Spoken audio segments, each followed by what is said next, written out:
अपने अस्तित्व को शरीर, मन और आत्मा के 3 तलों में जानना चाहिए। जीव का विकास क्रमशः इन 3 महत्वपूर्ण तलों में हो सकता है।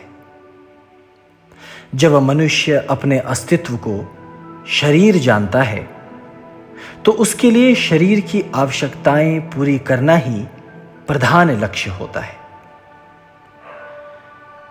इस सृष्टि को वो अनेक शरीरों और पिंडों से मिलकर बनी हुई देखता है और सोचता है कि ये अन्य शरीर और पिंड उसके अपने शरीर के सुख के लिए ही हैं। विभिन्न शरीरों को एक ही पृथ्वी तत्व से बना हुआ देखकर भी उसे अन्य जीवों से कोई जुड़ाव अनुभव नहीं होता।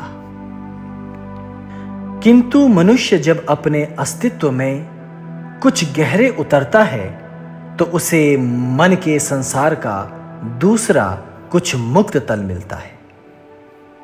यहां पहुंचने पर मनुष्य यह जानता है कि विचारों की शक्ति और ज्ञान कैसे समस्त पृथ्वी के भविष्य को हजारों हजारों वर्षों के लिए दिशा प्रदान कर सकती है।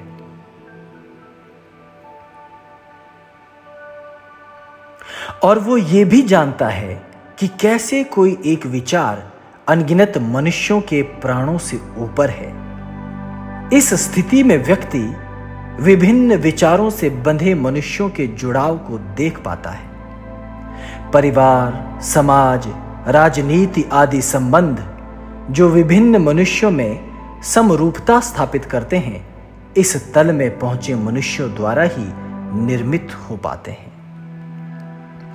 इसके पश्चात मनुष्य जब तीसरे अर्थात आत्मा के तल पर उतरता है तब उसे अपने अंदर उपस्थित उस आत्म तत्व का ज्ञान होता है जो उसका निज रूप है।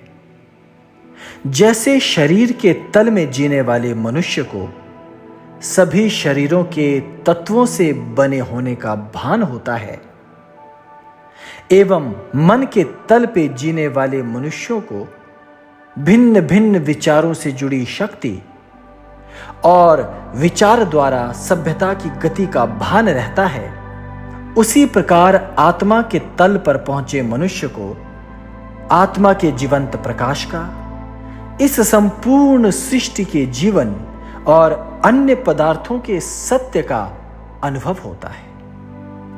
जिस आत्म तत्व को वो अपने भीतर देखता है, उसी को वो अपने चारों ओर स्थित संपूर्ण प्राणियों और पदार्थों में भी समान रूप देखता है।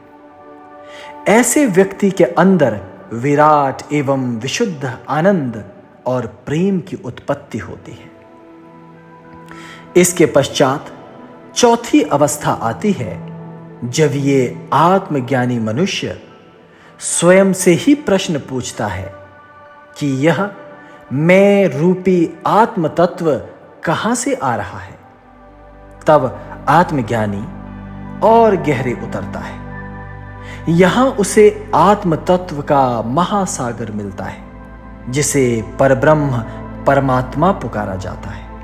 वो ये जानता है कि उसके अंदर उपस्थित आत्मा इस परमात्मा रूपी महासागर की बूंद मात्र है। इस अत्यंत विशुद्ध चतुर्थ अवस्था में पहुंचा आत्मज्ञानी अपने बूंद रूपी अस्तित्व को परब्रह्म परमात्मा से मिलाकर स्वयं परमात्मा रूप हो जाता है।